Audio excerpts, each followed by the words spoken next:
The phone glowed in the dark. The dim light from my phone flickered in the otherwise dark room. I stood there, frozen, a bitter taste rising in my throat. Could this be real? I scrolled through the messages, the videos, the comments from the fan community. It all felt surreal, outlandish, but the cruel truth was staring me in the face. Emma, my wife, the woman I loved, who I thought was just playing these ridiculous online battles to earn some donations from viewers she lost. And the punishment? She actually did it. To pay off some silly promise in a pointless game, she slept with him. How did we get here?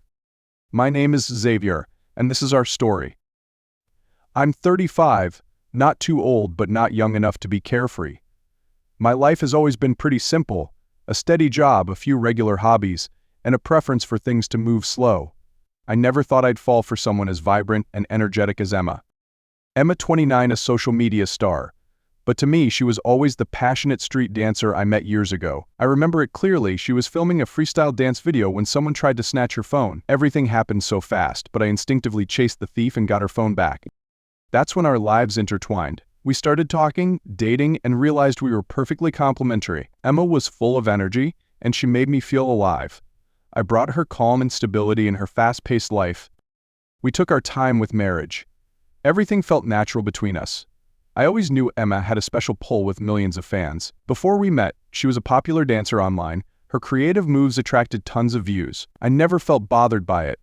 In fact, I supported her online career, and I was proud of her success. 6 months ago, we decided to take the next step and tie the knot. Life had been easy, comfortable. We weren't the kind of couple who put heavy expectations on each other. I loved how free-spirited Emma was, and she loved my stability. I was never a person who pressured anyone, especially Emma. She had dreams, goals, and one of them was continuing her dancing career. I completely understood. As a dancer, Emma had to maintain a lean and flexible body. It wasn't just about appearance, it was directly linked to her performance, how she captivated millions with her graceful moves. So when it came to kids, I never felt rushed or pressured. Emma was young, just 29, and she wasn't ready to give up her active lifestyle. Whenever we talked about kids, we had honest conversations. I always told Emma I would wait. I would wait until she was ready, until she was tired of her social media dancer life, until she wanted to settle down and focus on a real family. So this may not be typical for many couples, but for me, respecting her dreams and her space was paramount. I loved Emma for who she was, for how passionate and dedicated she was. I would never want to stand in the way of her pursuing what she loved. We can wait, right? That's what I used to say whenever she had a moment of anxiety about the future. We had plenty of time. At least, I always thought so, until now. As usual, I left for work early in the morning. My job wasn't demanding, but it provided us with a stable and comfortable life. I worked in automotive distribution, something I'd been doing for a long time. This job basically allowed Emma to pursue her passions without worrying about money. I always wanted her to be free to chase her dreams without financial pressure. Emma was different. She did what she loved, not for the money.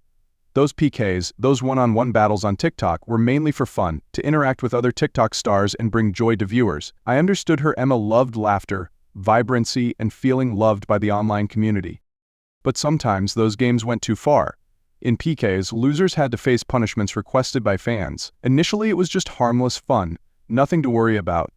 But gradually the challenges became more outrageous. I'd witnessed Emma face punishments for losing PKs, snapping a pricey lipstick she loved in half, dipping her face in water for a minute, even eating bizarre food requested by fans. She might have seemed happy, but I knew those punishments sometimes bothered her more than she let on. I often reminded her that not all challenges were worth doing, that she didn't need to please every fan at any cost. Emma, do you need to go that far? I'd ask, worried as she prepared for another intense PK with crazy punishments waiting ahead. But Emma would just chuckle and say, "It's all part of the game, honey. They request it, and I lose, so I have to do it. Plus, everyone's watching for fun. If I make them laugh, it's worth it." She was always that way, carefree and optimistic. Emma didn't want to disappoint anyone, didn't want any fan to feel left out. She thought those challenges weren't just punishments, but a way to make everyone laugh. And maybe, in her head, it just stayed at that level, lighthearted fun. That evening, I sat in my office corner, tapping away on my keyboard, trying to finish some important paperwork. The room was quiet, only the desk lamp casting a soft glow. Though my mind was focused on work, I couldn't stop worrying about Emma. Lately, her PKs had become increasingly dramatic, even a bit crazy. And I was helpless, just a spectator. Suddenly, I heard gentle footsteps outside the hallway. Emma appeared in the doorway, phone in hand, a lingering hint of drama from the recent PK still on her face. I looked up at her, but before I could speak, she stepped into the room, standing before me. I'm crazy, Emma said, her voice both agitated and strange. Then she burst into laughter, a loud, dry laugh that echoed throughout the room. Ha ha ha. I stood there speechless. Only one thought raced through my mind, another crazy prank from her opponent in the PK. Emma turned and walked away from the room, the same smile still on her lips. I watched her go, a mix of annoyance and helplessness in my heart. What was it this time? What did her opponent ask her to do that made her act like this in front of me? I wasn't sure anymore. Every PK was another unpredictable round of crazy stuff she had to do. I used to believe Emma joined these PKs for fun, for entertainment. But now, things were spinning out of control, so the challenges were getting weirder, pushing her further away from the sensible woman I knew. I didn't know what to do to make Emma see the truth that these games weren't harmless fun anymore. The question echoed in my mind, when would Emma stop? When would she wake up and ditch these crazy antics? I got up and walked towards the window, looking out at the night sky. Suddenly, I felt alienated from the very marriage we had the miming. Emma was changing. Or maybe I never really understood her completely. A night had fallen. The bedroom was bathed in the soft glow of the nightstand lamp. Emma and I were in bed, ready for sleep, but the atmosphere between us felt heavy. Emma lay next to me. Her face seemed less tense after those intense PK hours, but I still felt a disquiet in my heart. I gently pulled her into my arms, feeling her petite frame lean against my chest. My hand instinctively stroked her hair, fingers unconsciously playing with strands, but my mind drifted into a cascade of thoughts. My eyes drifted towards the ceiling, the faint hum of the ceiling fan a constant in the quiet space. After a while of silence, I couldn't hold back the questions that had been brewing for a long time. I asked softly, my voice calm but laced with curiosity that had been building for so long. Emma, why did you choose to become a dancer? Is it because of your passion or something else? Emma rested her head gently against my chest. Her eyes seemed to sparkle a little as she heard the question. She answered immediately, without hesitation. Because of my passion. I've always loved dancing, loved the way my body moves with the music, but maybe it's also because I like the attention. She chuckled, as if confessing a trivial secret. I just shook my head, not in disapproval, but in a gentle disapproval. I always knew Emma wanted attention, wanted to feel loved by the online community, but I couldn't help but worry. I know, I replied. The compliments, the positive comments can make you happy, but do you ever pay attention to the negative comments? Those who don't understand you or just want to hurt you. Instantly, I felt Emma stiffen in my arms. She answered honestly, what's wrong with doing what you love? Only cowards don't dare to do it. I was born to live for myself, not to please everyone in the world. Her answer stunned me for a moment. My eyes softened, a mix of surprise and admiration for her strength and determination. Emma was always like that, always living her way, regardless of any outside opinions. I smiled faintly, didn't say anything more, just pulled her closer, feeling her steady breath against my hand. Emma snuggled into my chest, and in that silence we both drifted off to sleep. No matter how many conflicting opinions or crazy challenges she faced in PKs, I knew I'd still be there next to this confident and assertive woman. So the gentle morning sun shone through the kitchen window, illuminating the breakfast table where Emma sat. I reached for my coffee cup, sipping while watching Emma fidget with her phone, always busy with new videos and ideas. Maybe I'd grown used to this scene, her never-ending creativity, her constant connection to the online world. Emma stood up, walked towards me, gently leaned down, and placed a kiss on my cheek. Have a good day, honey, she said with a smile, her eyes sparkling. You too, my love, I replied, smiling back and gently stroking her hand before she walked away. Emma always had a way of making my mornings easier, no matter how worried I might be about her. I stood up, grabbed my briefcase, and prepared to leave for work. Emma had gone back to her phone, starting her routine, keeping up with trends, interacting them. I left the house, but my mind kept circling back to her.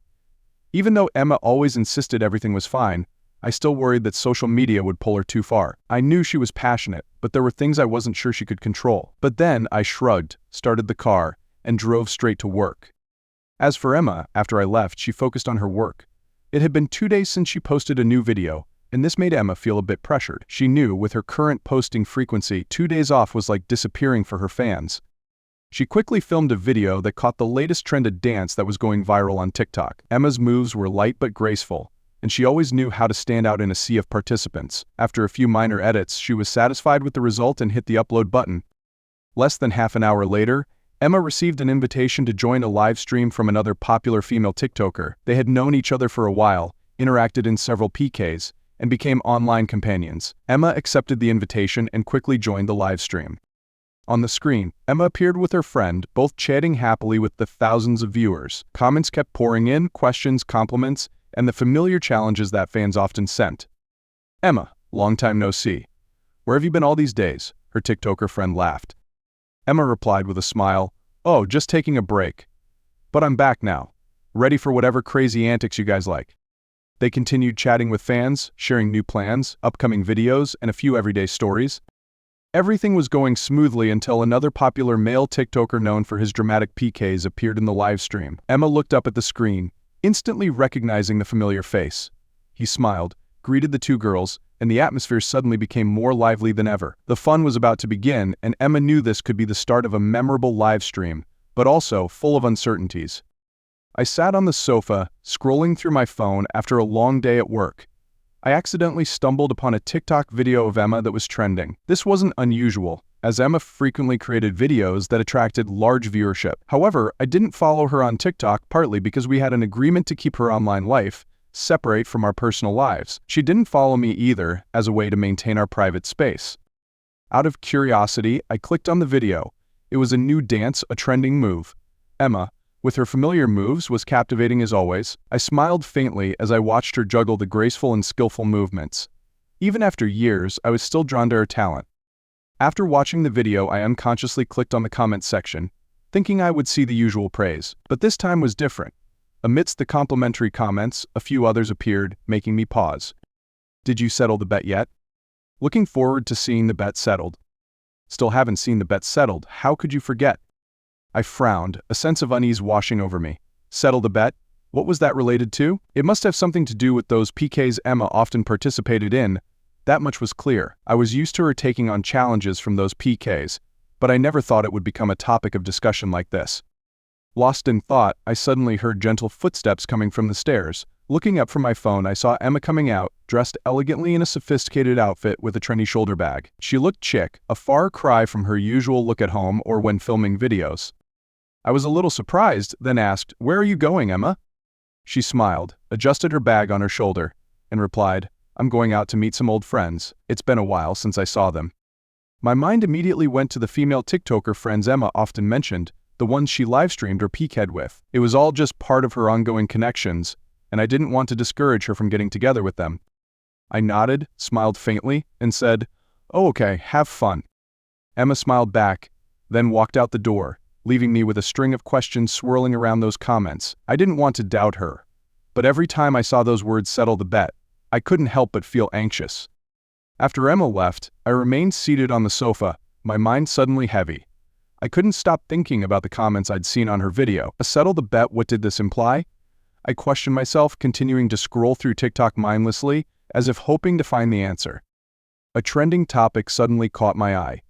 It included the words "intense PK" along with Emma's name. I paused, clicked on the video without hesitation.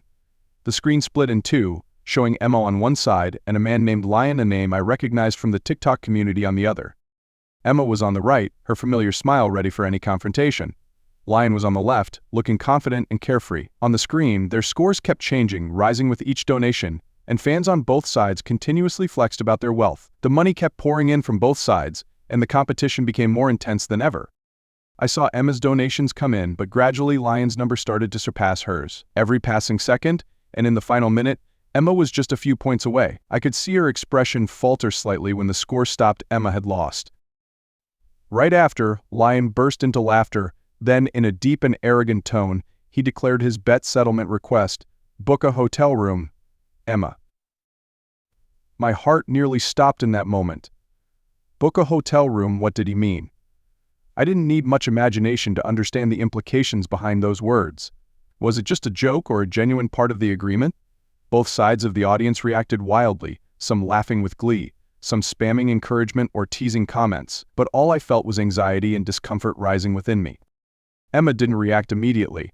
She just chuckled awkwardly, trying to appear calm as if the request was no big deal. But I knew Emma, and I could see the tension hidden behind that smile. Sitting there, phone in hand, my heart grew heavy. This wasn't harmless games anymore, it had gone too far. Book a hotel room. How could that be acceptable? I felt confused. Where was Emma now? Meeting old friends or something else? I suddenly stood up, feeling the urge to do something, to stop this. But I hesitated, unsure where to begin. I got up from the chair, my mind swirling with unanswered questions. My feet started pacing back and forth in the room, as if movement could help me escape the worry that was bubbling inside me. Emma said she was going out to meet old friends, but who were those old friends she mentioned? The ones she live-streamed with or someone else? I couldn't be sure, and this only fueled the anxiety in my heart. Book a hotel room, I muttered to myself, trying to find reasons to reassure myself. Maybe it was just slang, a joke I didn't understand. But the discomfort in my heart didn't subside. I wanted to believe that Emma was just meeting friends, but deep down I couldn't shake off the feeling that things weren't that simple. I walked over to the window, looking out at the sky as it began to darken. My mind continued to wrestle with assumptions, and my anxiety grew as I couldn't find answers. Should I call her? Or just wait and do nothing? Both choices made me uneasy. Unable to bear the anxiety any longer, I decided to pick up the phone and call Emma. My hand trembled slightly, trying to stay calm, but my heart was in turmoil. The phone rang once, then twice, but no one answered. I tried calling again, still no response. Was her phone off, or didn't she want to answer? I sighed, feeling a growing sense of impatience. My mind was now filled with negative thoughts, the image of the PK and the word hotel room haunting me. Where was she? Why wasn't she answering? Each passing minute felt like an eternity. I just stood there, pacing back and forth in the quiet house, listening for any small sound, waiting for Emma to come home. As the night grew deeper, my worry grew. I looked at the clock, it was almost midnight. Finally, after hours of waiting, I heard the door opening. Emma walked into the house, still confident as ever, but a little surprised to see me still awake. "Not asleep yet, honey?" she asked, her voice slightly bewildered. I tried to stay calm, but my anxiety was evident in my voice. "I called you several times, but you didn't answer. Why?" Emma looked at me, then sighed, walking over to take off her shoes. "My phone died. I told you I was going to meet old friends. Why all the worry?" Her answer was too easy, but it didn't erase the unease in my heart. "Old friends? Who?" I remained silent for a moment, then decided to ask what I'd been holding in my head all evening. "I saw a video of you on TikTok," I started, eyes fixed on her. "It was the PK with a guy named Lion, and he asked you to settle the bet, book a hotel room. What does that mean?" Emma chuckled, but not a comfortable chuckle, a soft chuckle mixed with a hint of fatigue. She shrugged and replied, "Oh, that. It's no big deal, Lion was just kidding. Went out to karaoke with some TikToker friends tonight, and I was the one who had to pay for the room. That's it. Nothing serious." She said it like it was completely normal, and though her explanation seemed reasonable, I still felt a tinge of doubt in my heart. Paying the karaoke bill? Was that really all there was to it? I looked at Emma, trying to find a sign of dishonesty, but she seemed calm, nothing out of the ordinary. I didn't want to push it further, even though a part of me remained doubtful. I sighed and said to her, my voice slightly tired, "Okay, go shower and get some sleep. It's late." Emma nodded, softly walked towards the bathroom without another word. I stood there in the quiet room, my mind still filled with unresolved thoughts. So was it all just a misunderstanding? Or was there something else I didn't know? I lay in bed, waiting for Emma to come out of the bathroom, but my mind couldn't settle down. Everything that had happened today kept playing on a loop in my mind: the PK with Lion, the comments about settling the bet, Emma's explanation about the karaoke bill. I tried to convince myself that everything was fine, that there was nothing to worry about, but the unease persisted, refusing to let go. The bathroom door opened, and Emma entered the room in comfortable pajamas, her slightly damp hair still dripping. She climbed into bed, then snuggled into my arms with a sense of familiarity. I wrapped my arms around her, but the anxiety in my heart hadn't completely vanished. Emma lifted her head, her eyes soft but different from usual. "Xavier, I want to talk to you about something," she said, her voice soft but full of meaning. I looked down at her, raising an eyebrow slightly, surprised by the sudden seriousness in her voice. "I've been thinking about this for a while now. I want to have a baby," Emma said, her eyes meeting my surprised gaze. I was silent, unable to believe my ears. Emma wanted a baby? She was the one who always said she wasn't ready, always insisted that she still had so much to do with her TikTok career, and that maintaining her figure was crucial for her profession. All this time I had accepted her decision, thinking that there would be a more suitable time in the future, but now she was bringing it up on her own. "You want a kid?" I asked, my voice still laced with confusion. Emma nodded slightly, her eyes sparkling in the dim bedroom light. "Yes, I think it's time. I feel ready, and I want us to start building a family. It's not like I didn't want it before, I just needed more time, but now I think I'm really ready." Normally, this proposal would have made me happy. I had always looked forward to the day when Emma would be ready to build a family with me. But tonight, amidst the lingering anxieties and doubts from the PK and what I'd witnessed, I couldn't feel the full joy I thought I would. Instead, my heart remained heavy with worry. I hesitated, took a deep breath, then shook my head gently. "I don't think now is the right time," I replied, my voice soft but cautious. Emma looked up at me, her face full of surprise. "Why, honey? I thought you'd want it too." I tightened my arms around her, trying to find a suitable explanation. "It's not that I don't want it, Emma. I do, I really do. But maybe we should wait a little longer. Your work is still busy, and I don't want to add more pressure to you right now." Emma remained silent, but I could see a hint of disappointment in her eyes. She turned away, didn't say anything more, and I couldn't help but feel like I'd pushed away something I'd been looking forward to for so long. But with everything that had happened tonight, I couldn't ignore the worries weighing heavily on my heart. "We'll talk about this later, okay?" I whispered, trying to soften the atmosphere between us. Emma nodded lightly, but didn't respond. She snuggled into my chest, but we could both feel the underlying ahs, unspoken. In that silence, I could only wonder if this refusal was the right decision, and if my anxieties were real or just overthinking caused by tonight's situation. I lay there, Emma still in my arms, but sleep didn't come easily. She had fallen asleep long ago, her breathing steady and peaceful, but I couldn't do the same. Thoughts from the PK, from Emma's proposal about a baby, and everything that remained unanswered haunted my mind, spinning endlessly. I closed my eyes, trying to push those negative emotions away, but they kept coming back, stronger with each breath. Was I overthinking? Was there something I didn't know?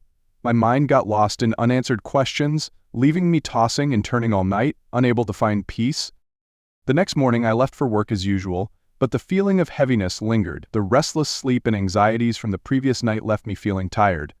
At work, everything became more difficult as I tried to focus on my tasks, but my mind kept drifting back to those vague thoughts about Emma and that PK. A close colleague walked over to my desk, his eyes showing concern as he saw my state. "Xavier, is everything all right? You don't look well." I looked up, trying to force a smile, but it came out strained. "No, nothing's wrong, just a bad night's sleep." He furrowed his brow, clearly sensing something. "Are you sure? You look like you're carrying a heavy burden." I shook my head, trying to deflect his concern. "Really, it's nothing. Just personal stuff, nothing serious." He nodded, didn't ask anything further, but I knew that look still held concern. Maybe if I spoke, things would be easier, but I couldn't. I didn't want to share this burden with anyone, at least not until I could figure it out myself. At the end of the workday, I drove home, my mood still adrift. As I opened the door and stepped inside, I sensed something different. The house was no longer quiet as it had been that morning when I left. The atmosphere seemed to be waiting for something. I walked into the living room and instantly saw the scene before me. Roses scattered across the floor, leading to the bedroom. Not only that, the dim glow from the candles created a romantic ambience. I followed the trail of roses, a mix of confusion and curiosity in my heart. As I entered the bedroom, I saw Emma. She was standing in the middle of the room, wearing a delicate, revealing nightgown. Her eyes were full of flirtation, her lips curled into a suggestive smile. "Hi, honey," Emma said, her voice soft but seductive. "I've prepared a special evening for us." I stood there, surprised by everything. The ambience, her presence, everything was perfect for a romantic night, but in my heart, the unease from last night still lingered. I tried to adjust my emotions, but I couldn't stop feeling that something was off. Why was Emma suddenly doing this? Was it because of my rejection of the baby idea last night, or was it something else? I looked at her, feeling a part of me drawn to the seduction before me, but another part felt wary. Emma continued to approach, her hand gently gliding over my arm. "Xavier, I know we talked about kids last night, and I understand you need time. But tonight I just want us to forget everything and enjoy this moment." But I couldn't. Even though I loved Emma, and there were times when I craved her intensely, today wasn't the day. The worry and anxiety were still there, like a thorn in my chest, preventing me from letting go. I gently stepped back, avoiding her passionate gaze, trying to keep my voice calm. "Emma, not tonight. I'm still too tired from last night." She froze, looking at me with surprised and slightly disappointed eyes. "Tired, honey? I thought you'd want to." Emma stopped, didn't finish the sentence, but the disappointment in her voice was clear. I could feel the tension rising between us, but I couldn't do anything differently. I needed time to understand things. "I'm really tired, Emma. We'll spend time together later, okay?" Emma sighed. Her eyes softened a little but still held emotions I couldn't understand. She nodded, stepped back, and then turned away, leaving me there with the tension that was not easy to alleviate. The following days passed in a tension I couldn't fully explain. Emma seemed to be constantly proactive, trying to be close to me. She started making hints every night, gentle touches, suggestive looks, the way she smiled at me in revealing nightgowns. Each time I tried to politely decline, using excuses that I was tired or that my mind wasn't at ease after stressful work days. But in reality, there was more to it than that. Deep down, the unease about the PK with Lion, about the settle the bet requests, continued to haunt me. Even though Emma explained everything was just about the karaoke bill, I couldn't shake off the feeling that there was something I didn't know. Why was she suddenly changing, becoming so passionate? I couldn't find the answer. Whenever I declined, Emma didn't get angry or disappointed, but her eyes held an understanding I didn't grasp. She wasn't discouraged, and each time she gently tried again. Sometimes it was just a gentle stroke of my hair while I was reading, sometimes a surprise kiss on my neck as I walked out of the bathroom. Gradually, I felt myself losing control. I was a man, and though reason told me I needed time to address my suspicions, my body couldn't keep resisting forever. Every time Emma touched me, every time she moved closer with that seductive look, I felt the conflict between reason and instinct growing stronger. One evening later, I came home to find Emma had prepared dinner with flickering candlelight. She wore a tight dress, looking more seductive and captivating than ever. We ate in a tense silence, not the tension of arguments, but the tension of repressed desire. After dinner, Emma came to me, wrapped her arms around my neck, and looked at me with deep, hungry eyes. "Xavier," she whispered, her voice full of allure, "you don't need to worry anymore. I want you, and I know you want it too." Her words pierced the weakness within me. I had tried to hold firm for days, but now, in this moment, I couldn't resist anymore. Desire triumphed. I pulled her into my arms, our lips met in a passionate kiss, more intense than any other time before. My reason screamed, but my body no longer obeyed. I felt her desire as much as my own, and finally, I let go of all my worries and doubts. We fell onto the bed, lost in each other, leaving behind the thoughts, the concerns that had tormented me for days. Tonight, desire won.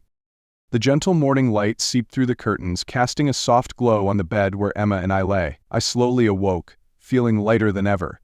The tension and anxiety seemed to have melted away after last night, leaving me with a rare peace I hadn't felt in days. I turned my head slightly, and there she was, Emma still fast asleep, breathing evenly and peacefully. She looked so delicate, her face serene and radiant, as if all the worries in the world couldn't touch her. Looking at her like this, every doubt, every anxiety seemed meaningless. She was still the Emma I loved, the woman who had brought me this happiness. A faint smile graced my lips. I couldn't help but reach out, gently stroking her soft hair. The warmth of that moment made me forget all my troubles. There was only her and me, the two of us after a long night, closer than ever before. But then I remembered that I had a day to start. I gently unhooked Emma's hand from my body. She was still tightly holding me in her sleep, unconsciously clinging as if she didn't want me to leave. Carefully, slowly, I lifted her hand from my chest without waking her up. Emma stirred slightly but didn't wake, still lost in her sweet dream. I got out of bed, glanced back at her one more time with a smile, then walked towards the bathroom. The gentle sound of running water filled the bathroom as I stood before the mirror, preparing for the new day. The peaceful feeling of this morning continued to spread within me. Maybe things would be better from now on. I washed my face, looked at myself in the mirror. My face still held a bit of fatigue, but compared to the stressful days I'd just experienced, today I felt like I'd shed a heavy weight. After taking care of my personal needs, I went back to the bedroom. Emma was still fast asleep, her lips slightly curled as if she was dreaming of something truly happy. I stood by the bed for a moment, looking at her with a sense of peace spreading within me. She looked so beautiful asleep, I thought. I didn't want to wake her, wanting her to have more time to rest after a long night. I decided to let her continue sleeping. Leaving the room, I went to the kitchen to prepare breakfast. Maybe a delicious meal would make this morning even more perfect. I opened the fridge, took out some eggs and vegetables, and started making the familiar dishes we both loved. The sizzle of oil filled the kitchen as I dropped each egg into the pan. The room was quiet, only the sounds of the knife on the cutting board and the familiar sounds of cooking. I was focused on my task, losing myself in the comforting feeling of preparing breakfast when suddenly, a warm hug from behind. I flinched slightly but instantly recognized who was holding me. Emma rested her cheek against my back. Her soft hair brushed lightly against my shirt. The warmth from her body reached me, making me smile. "Good morning, my love," she whispered, her voice husky from sleep. "Last night was amazing." I could feel my smile widen as I heard her gentle voice. I didn't turn around, just stood still, letting her hug me a little longer, my hand still skillfully flipping the eggs in the pan. "Good morning," I replied, my voice calm but laced with warmth. "Sleep well?" Emma nodded lightly, her cheek still pressed against my back, a sleepy smile forming on her lips. "Very well. But I liked last night better." I just chuckled, didn't say anything more. Yes, last night had been special, and this morning the atmosphere between us was full of lightness and peace. The tension, the worries seemed to have passed. When the eggs were cooked, I skillfully turned off the stove and turned around, looking at Emma with loving eyes. "Okay, my love. Breakfast is ready." She released me, smiled, and walked towards the dining table. We sat down, enjoying our breakfast together. The peace of this morning made everything even more perfect. Just me and Emma, together, and all worries seemed to be left behind. After a warm breakfast with Emma, I prepared to leave for work. Everything seemed to be back to normal. She smiled as I stood up from the table, picking up my briefcase. "I'm going to work," I said, unable to tear my eyes away from her gentle smile. "Okay, have a good day, my love," Emma replied, her eyes sparkling as always. I stepped out of the house, a sense of lightness enveloping me. Everything was settled, the anxieties that had weighed heavily on me seemed to have subsided. We had overcome the tension, and now life was back to its familiar peace. As usual, I walked into the office, feeling more refreshed after the tense days. Work went back to its usual routine, and I easily blended into the everyday rhythm. Colleagues greeted me, and I responded with a gentle smile, feeling stability return to my life. Time passed, each day like the one before. I was busy with work, but every evening when I came home, Emma was waiting for me with a radiant smile. We talked, ate dinner together, and spent time together, feeling safe and peaceful once again. The morning went by like any other. I left home, got in my car, and started driving out of the driveway to go to the office. So there was nothing special about today. The sky was blue and the sun was shining softly on the street. Everything was calm, and I felt completely at ease. I was slowly turning the corner of a narrow alley when, suddenly, out of nowhere, a boy around 16 to 17 years old darted out. He wasn't paying attention to his surroundings, his eyes glued to the phone in his hand. I slammed on the brakes, but it wasn't enough. The boy hit the front of my car and rolled onto the pavement. The phone flew out of his hand, hitting the pavement hard and shattering the screen. I hurried out of the car, worried about whether he was okay. "Are you all right?" I asked, trying to keep my tone calm.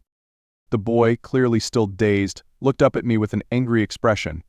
His eyes quickly went to the phone lying on the road with its shattered screen. He jumped up, his face turning red with anger. "You broke my phone," he shouted, his voice full of indignation. I frowned, realizing this was not a good situation. "I'm sorry, but you weren't paying attention. You were looking at your phone while walking. But you hit me, you're responsible. This phone is expensive." The boy, named Alan, yelled, his face flushed. Not wanting to make a scene in the middle of the street, and realizing I needed to handle the situation calmly, I nodded slightly, maintaining a calm tone. "All right, I'll take responsibility for fixing the screen. No need to make a fuss." Alan looked at me, still annoyed, but seemed to recognize that I was trying to resolve the issue calmly. I walked over, picked up the phone, and glanced at the shattered screen. "Let me take it to get fixed. It'll probably take a few days, but I promise you'll get your phone back with a brand new screen," I said, while the boy stared at me with suspicion. "Really?" Alan asked, still wary. Yes, I pulled out a piece of paper, wrote my address and phone number, and handed it to him. "Here's my info. When the phone is fixed, I'll let you know to pick it up. If you have any problems, just contact me." Alan took the paper, looked at it with doubt, but then nodded, seemingly accepting my solution. "All right, but you remember, right?" I smiled faintly, nodded in agreement. "Don't worry, I'm not someone who likes to break promises." Then I picked up Alan's broken phone, got back in the car, and continued driving to work, my mind preoccupied with the boy. After arriving at the office, my work wasn't too busy, so during my lunch break I decided to take advantage and go to a phone repair shop to handle Anne's phone. The small shop was on a corner, a place I often visited whenever I had problems with electronics. The owner was an elderly repairman, experienced and trustworthy. I walked in, the small bell above the door chimed. "Hello, Xavier," The owner, an elderly man, greeted me with a friendly smile. "Trouble with technology again?" I laughed back, holding up Alan's broken phone screen. "Not mine, it's this kid's. I accidentally bumped into him and cracked his screen, so I have to take responsibility for fixing it." The repairman looked at the phone, nodding. "Okay, no problem. Just need to replace the screen." I handed the phone to him, then gave him my information for easy contact after the repair. "Just call me when it's done. I'll come get it and return it to the kid." "It'll probably be done in a couple of days, you can be sure," he replied, placing the phone on a shelf with the others waiting to be repaired. I nodded goodbye, then walked out, feeling a little lighter knowing I had taken care of that. The sun outside had softened a bit, and I felt like today was slowly getting back to normal.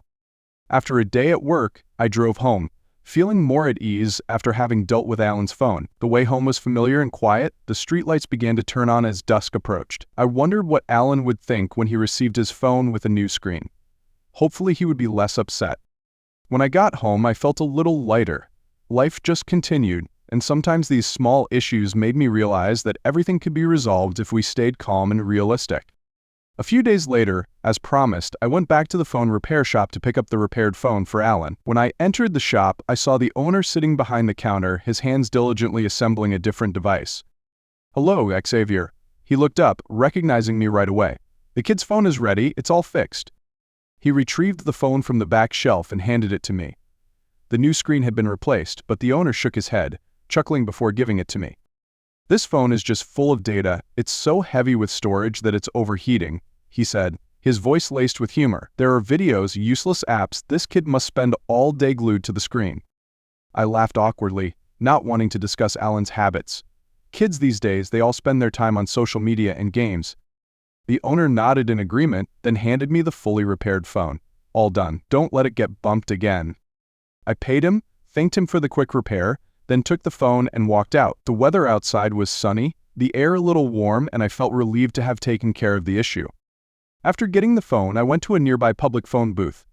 I didn't want to call from my personal phone to avoid further trouble with the kid, so I chose this way to schedule a meeting with Alan. I picked up the receiver, dialed the number from the piece of paper I kept with Alan's info. The phone rang for a long time, then a young male voice answered on the other end. "Hello? Who is it?" "Hi Alan, it's me, the one who bumped into you the other day." "Your phone is fixed," I said, keeping my tone calm and polite. "I wanted to arrange for you to pick it up." Alan paused for a moment before replying, his voice sounding surprised but no longer as annoyed as before. "Oh, it's you, okay, when can I get it back?" "It's up to you. Are you free tomorrow afternoon?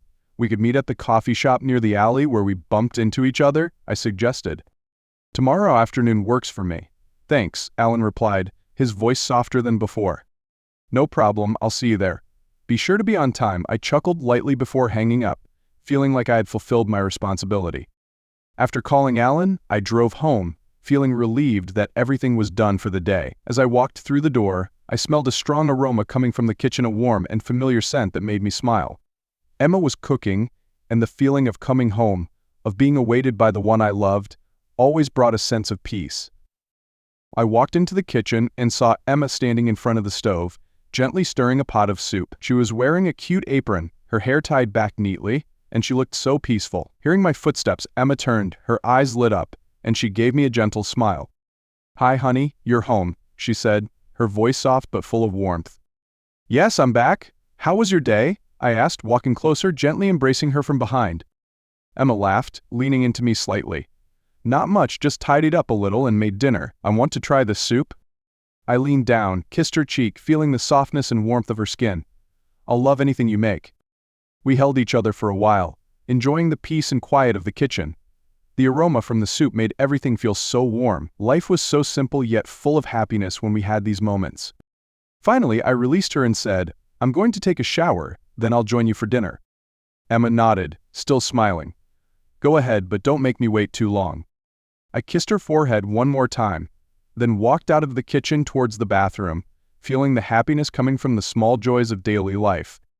After showering, I walked into the dining room, where Emma had set the dinner table. The soft glow of candlelight on the table created a warm and relaxing atmosphere. The soup she had made smelled delicious, along with a few side dishes that made the evening even more perfect. I sat down, smiling at Emma as she gently poured some wine into my glass. We both enjoyed dinner, sharing small stories from our day, occasionally touching hands gently, exchanging loving glances. Emma always knew how to turn simple moments into memorable memories. Dinner ended with familiar warmth, and after cleaning up, we spent the rest of the evening watching a light-hearted movie before bed. Everything was so peaceful and wonderful, but I had no idea that a difficult confrontation awaited me the next day. The next day, as scheduled, I arrived at the coffee shop where Alan and I had agreed to meet to return his phone. The shop was located at a four-way intersection, not too crowded, ideal for a brief meeting. I sat down in a chair waiting. A few minutes later, Alan walked in with a not-so-happy expression. He looked at me, then sat down across from me without saying anything. "Hello," I began, trying to keep my tone calm. "Here's your phone, it's fixed." I handed the phone to Alan. He quickly took it, unlocked the screen, and began meticulously checking it, swiping through apps and data in the phone. While waiting, I took a sip of my coffee, feeling like I'd completed the task, but that feeling didn't last long. Suddenly, Alan's face went white. He stared at the screen, then suddenly shouted, "What did you do with my phone? It's all gone. The most important stuff is missing." I was surprised, trying to stay calm. "Calm down, Alan. I just got the screen fixed. I didn't touch the data on the phone." But Alan wouldn't listen to my explanation. He was furious, throwing the phone down on the table in front of me. "You ruined my hard work. That was months of preparation, and now it's all gone. You have to restore the data." The quiet coffee shop suddenly became tense. All eyes turned to us, and I felt the air around me compress under the weight of Alan's anger. People around us started whispering and looking at us with curious glances. I sighed, feeling a clear sense of annoyance. This kid was making everything chaotic, and if I didn't handle this delicately, he would make a scene in the entire coffee shop. Still, I didn't want to cause further trouble here, so I patiently replied, "Okay, Alan, I'll try to find a way to restore the data, but you have to understand this isn't easy." Alan didn't reduce his anger, but at least he didn't escalate things further. "I don't care. You have to fix everything." With no other choice, I picked up the phone from the table, trying to suppress the rising annoyance within me. "I'll do my best. Now go home. I'll call you when it's done." Alan got up, threw me a resentful look before leaving the coffee shop. I sighed deeply, trying not to let my annoyance overtake me. Maybe I needed help from someone I knew. A few hours later, I stood at the door of Kelvin's house, an old friend who had a knack for technology and had helped me out of difficult situations more than once. Kelvin wasn't just good at repairing machines, but was also a skilled hacker, someone who could recover data from almost any device. I pressed the doorbell and waited, my heart filled with a mix of anxiety and hope that Kelvin could help me solve this mess. Kelvin answered the door, a familiar smirk on his lips. "Savior, long time no see. Trouble with technology again?" I chuckled lightly, but couldn't hide the tension. "Yeah, this time it's not mine. I need your help to recover data for a stubborn kid." Kelvin raised an eyebrow, a curious expression appearing in his eyes. "Sounds interesting. Come on in, let's take a look at this device." Kelvin listened as I recounted the incident with Alan's phone, while his hand held the device, flipping it over a few times to examine it. He snorted, a lazy smile spreading across his face. "This is simple. Give me a few hours and it'll be done," Kelvin said confidently, then sat down in front of his computer, plugging the phone in. I breathed a sigh of relief when I heard this. "Thanks, Kelvin. I really don't know what I would have done if you hadn't helped." Kelvin just smiled, his fingers moving swiftly on the keyboard, beginning his professional and practiced actions as usual. While he worked, I sat back, watching him handle everything. Kelvin was truly the best when it came to recovering data or solving complex technology issues. Not long after, Kelvin raised his eyebrows and looked at the computer screen. "Half the data has been recovered," he said, his hands continuing to work, but something in his eyes changed. A clear curiosity appeared as he began to browse through some files. "Is something wrong?" I asked, noticing the unusual look on Kelvin's face. He clicked on a few files, then turned to me with a more serious expression. "There are quite a few strange files related to celebrities. This kid wasn't just storing personal data, he had some very sensitive files. Look here," he pointed at the screen. "One of them is about the PK between Emma and Lion. The file name clearly says, 'Revealing the Truth of Emma's PK.'" My heart started to beat faster when I heard Emma's name. A mix of curiosity and anxiety welled up inside me. I remembered my doubts about that PK, about Lion's settle the bet request, which Emma dismissed as just a karaoke bill. Could this be related to something I tried to forget? Kelvin continued to scroll through the other files, frowning as he saw the long list of bizarre data. "Turns out this kid isn't just a small-time TikToker. He has his own channel and seems to be tracking the private lives and scandals of many celebrities. Most of it's about hidden scandals and rumors. I nodded, though I felt uncomfortable with Alan's invasion of privacy. It was completely wrong, and I knew I shouldn't be involved. But my eyes couldn't leave the filler name related to Emma. Revealing the truth of Emma's PK, I couldn't stop thinking about it. All my previous anxieties and doubts came flooding back, stronger than ever. I took a deep breath, trying to remain calm. I shouldn't be looking at this, it was Alan and everyone else's private information. But then, as if a small voice in my head urged me to know more, to clear up what I'd been ignoring all this time. I turned to Kelvin, making a decision. "Click on that file, Kelvin. I need to know the truth." Kelvin looked at me for a moment, hesitant, but then understood the urgency in my eyes. He nodded slightly, then clicked on the revealing the truth of Emma's PK file. The screen instantly displayed the videos, images, and messages that Alan had collected. We both focused intently, and what appeared before my eyes made my heart race. The truth I never expected. As Kelvin clicked on the file titled Revealing the Truth of Emma's PK, the computer screen lit up with the messages and images hidden within. We both sat silently, our eyes glued to the screen. My heart pounded in my chest, the fear I'd tried to forget now rising fiercely. The first message appeared. "Lion, room is booked. What time are you coming?" "Emma, around 9 p.m. Don't let anyone know, okay?" That message alone made my blood run cold. A booked room? 9 p.m. Mind spun, trying to find an explanation, but the truth laid out before me seemed undeniable. Kelvin scrolled through the other messages, and the more I saw, the more I felt the pain in my heart being stirred. The following messages were not just casual banter. They contained suggestive conversations between Emma and Lion, exchanges I never imagined I'd have to face. Then the pictures began to appear on the screen. The first one was a shot from outside a hotel, with two figures entering together. Emma was wearing a coat I recognized instantly, the one she wore the day she said she was going to meet old friends. My heart constricted as Kelvin scrolled through the other photos. A few showed them entering the elevator, and finally, a shot of them standing in front of a hotel room door. The scene was too clear, there was no denying it. Emma had entered a hotel with Lion. Kelvin looked at the screen, then turned to me, his expression more serious. "Xavier, it seems like this kid has gathered quite a bit of evidence on Lion and the others, and among them, there's no denying Emma's involvement." I couldn't speak, my body felt frozen. These messages, these photos, everything I had doubted now became a cruel reality. Emma, the woman I trusted, the woman I loved, had hidden a terrible secret behind my back. I wanted to find an excuse, a reasonable explanation, but there was nothing left to excuse. Everything was too clear. She had betrayed me. Kelvin looked at me, his eyes filled with sympathy.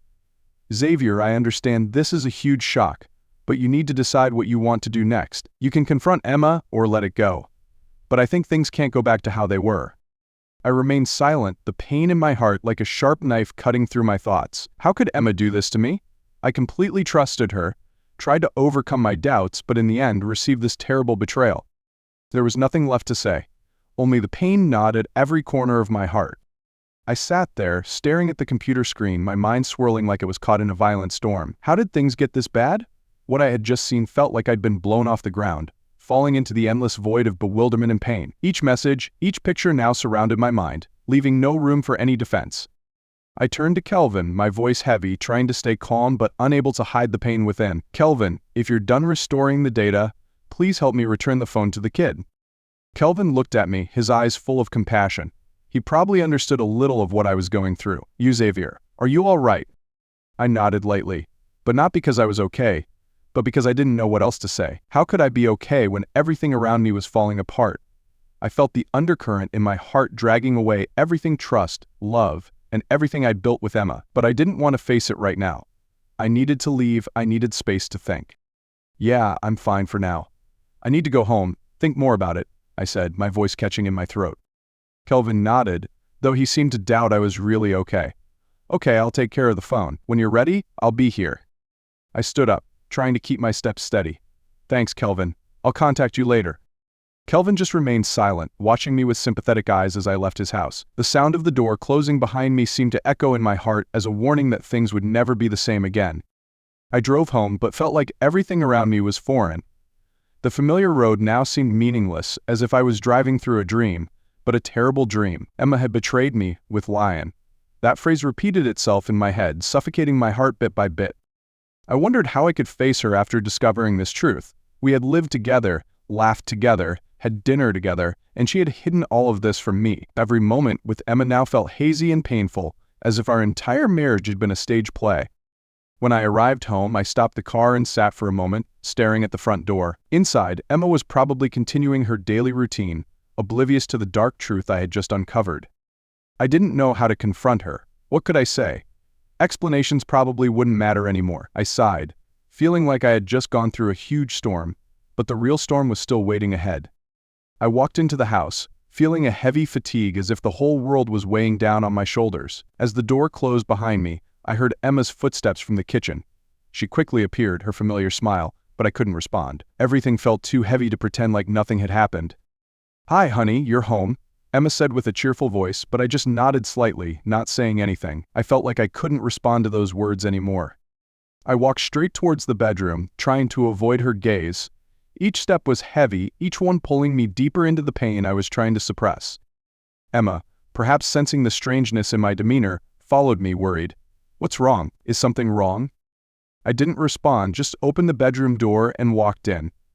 My mind was overwhelmed by thoughts, but I needed to regain my composure before facing the truth. I couldn't say this in a fit of anger. "It bedroom," a little later. Emma entered the room right after me, her eyes filled with confusion as she saw me sitting on the bed, my face tense and tired. "Xavier, tell me, what's wrong?" she asked.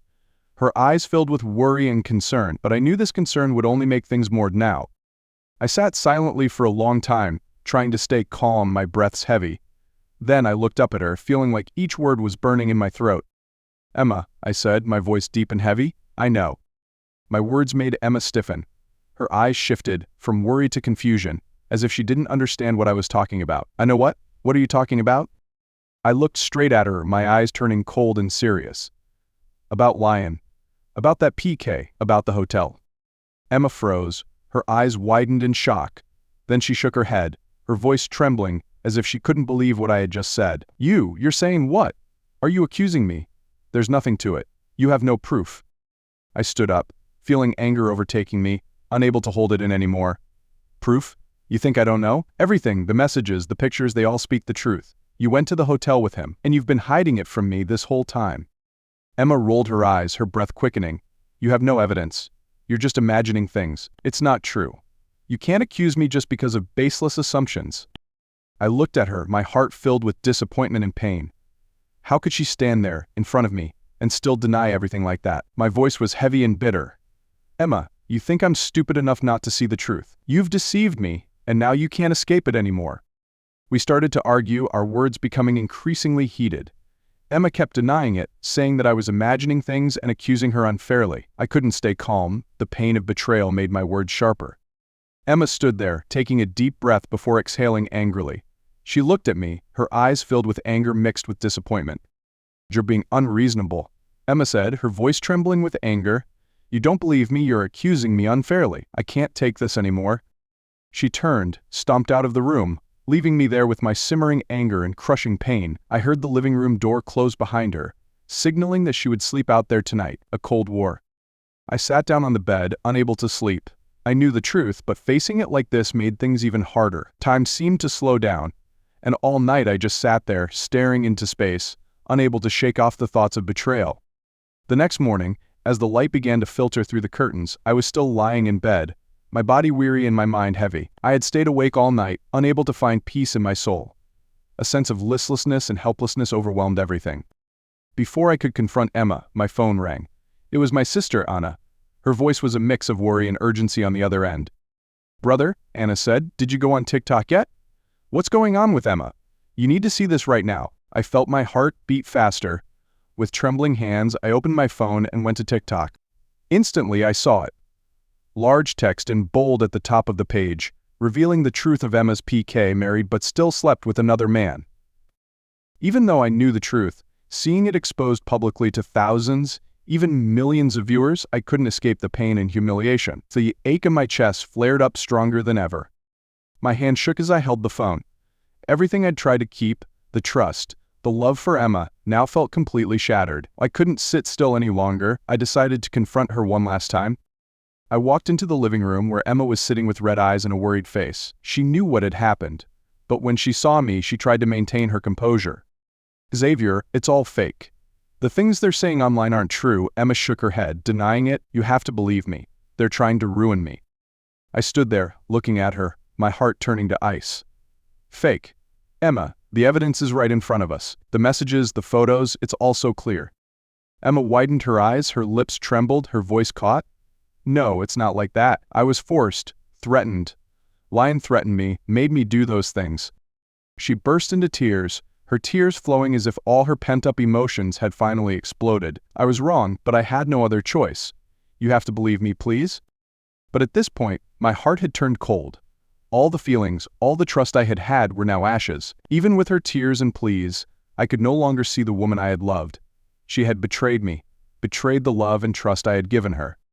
I took a deep breath, looked directly into her tear-filled eyes, and said, my voice calm but resolute, "Emma, there's no saving this. You've betrayed me, and I can't forgive you." Emma collapsed, her tears didn't stop, her hand gripping mine tightly. "Don't do this, Xavier, I'm sorry, don't leave me, we can get through this, I beg you."